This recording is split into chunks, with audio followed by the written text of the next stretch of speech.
Hey, this is Kayla. I'm going to be making this video on MBTI, the letters and the functions. I know some people have a strong preference for the functions and don't really like to talk a lot about the letters, which I don't really get because I thought the idea of the letters was like that they represent the functions. But at the same time, I feel like there's something more just to the letters. Like I feel like the letters almost have their own meaning. Like even beyond that. So even if you share none of the same cognitive functions with somebody, so if just your J and the P were swapped, because that's the one that changes everything. I think especially for the intuitives, because I also know that because not only do we share 3 of the same letters, but we're also in the same temperament. So that goes for any of the NFs and NTs. And I also would say probably for the sensors as well, maybe not as much as for us, but I would say they could also find similarities within the first, if they share the first same 3 letters. And I would say that definitely says something, that they do mean something on their own. If you could find someone with completely different cognitive functions, it's more than the cognitive functions, because none of the cognitive functions match up and almost all the letters match up, and then there's still a similarity. I also think if it was never updated, it would be pretty overwhelming trying to find out what you were if you had to go through all the 16 functions. And yeah, you could say you only have 4 conscious. So you have to go through all the 16, pick 4 that are conscious. And it gets pretty tricky too, because your especially your inferior function, it's it would be hard to see, I would feel and then also your what's it called, tertiary function, I feel like that would be harder to see. I mean, yeah, you I don't know, I just feel like it's more overwhelming to do it that way, to look at all 16 and then to pick out 2. But I mean, yeah, if I thought about it, I could look at the extroverted feeling and introverted intuition, and I would be able to relate to them. But I'm not even sure, because if I would be able to look at all 16 and then narrow it down. I feel like I could, but it would just take longer, and then the order would get be confusing. The letters give it a good balance as far as that goes. You're always gonna have okay, a judging and perceiving function for your first 2, and an introversion and an extroversion function for your first 2. That makes it easier, and then it just follows the pattern throughout the whole personality. Yeah, that makes it, gives it a structure, which I guess I could see someone who's saying don't just study the letters, if someone was to only study the letters. But I'm not going to say that they're going to get nothing out of it. I'm not going to say if you only even if somehow a person has never heard of the cognitive functions, and they had only known about the letters, I still feel like they could get something out of this.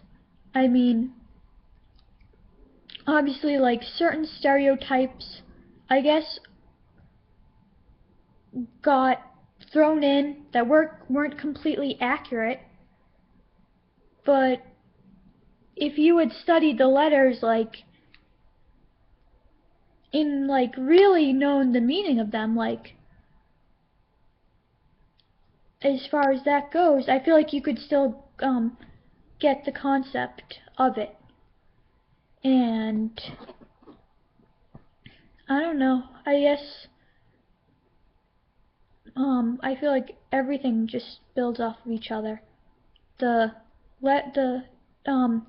functions, and then the letters, and then the temperaments. And then I'm confused as to why people, like,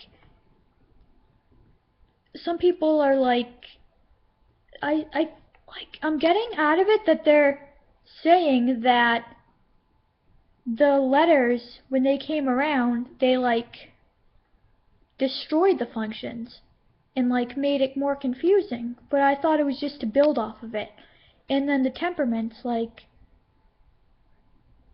they took away from it instead of building off of it. And I had always felt like they were building off of each other. And I had always, I don't know. I guess, like, it's differences of opinions. And maybe some people find the letters confusing. Because, like, I don't know. Like, the J and the P, I don't know, maybe they're feeling like if they're an extroverted thinker, they couldn't relate at all to me as an extroverted feeler, so it wouldn't really make sense to, I don't know, say we have that in common.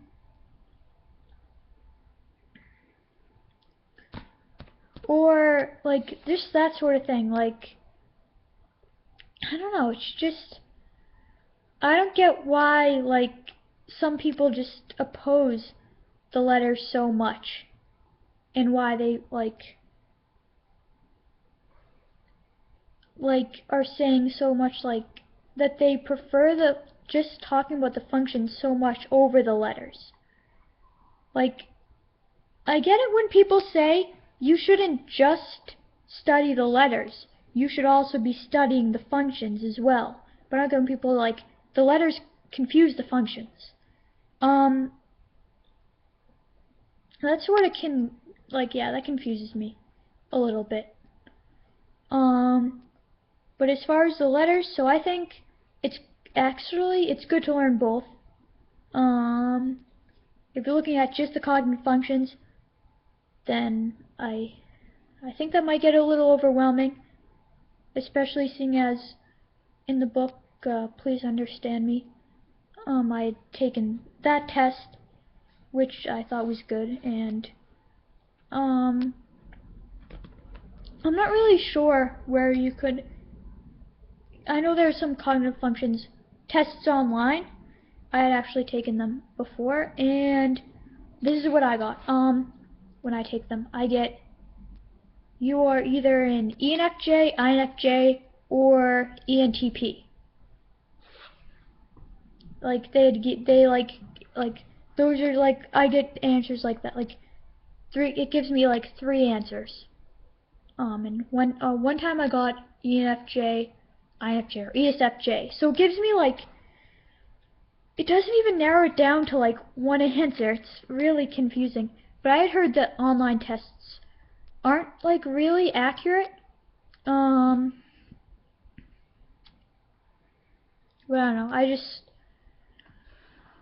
had taken the Please Understand Me test, and I'd heard that one was pretty accurate. I mean, I'm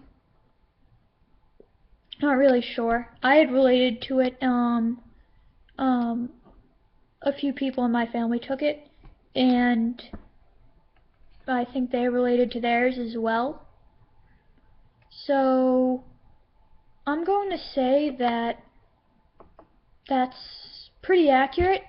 In the cognitive function one, actually, even the one I took online, it was accurate, I guess you could say, because the top answer was ENFJ, and then INFJ and ENTP. But I'm wondering if anyone else took the cognitive function test online and gotten like 3 answers. Like, I don't get why does it give you like, it's like it gives you the test, but it only narrows it down for you. Like, well, yeah, I guess you could say that it narrowed it down pretty well. Because I could, that's a good answer. Like, I'd been able to say, oh, ENFJ, ENTP, or an INFJ.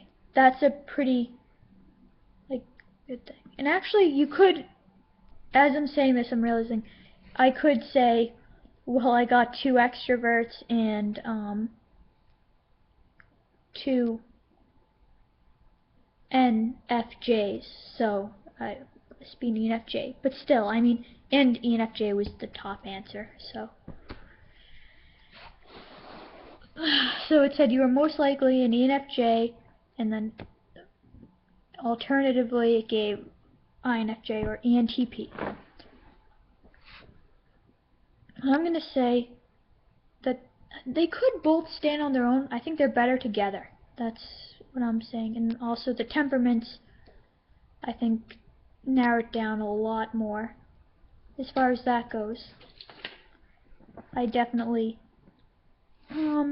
would say that's the best way, because in just finding other people you can relate to, because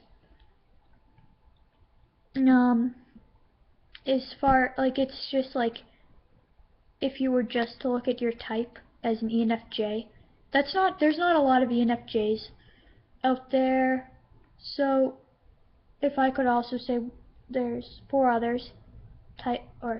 other types that are pretty relatable, and then even the NTs are pretty relatable to NFs, I think. Not in the way, not as relatable, but just because we communicate in a similar way.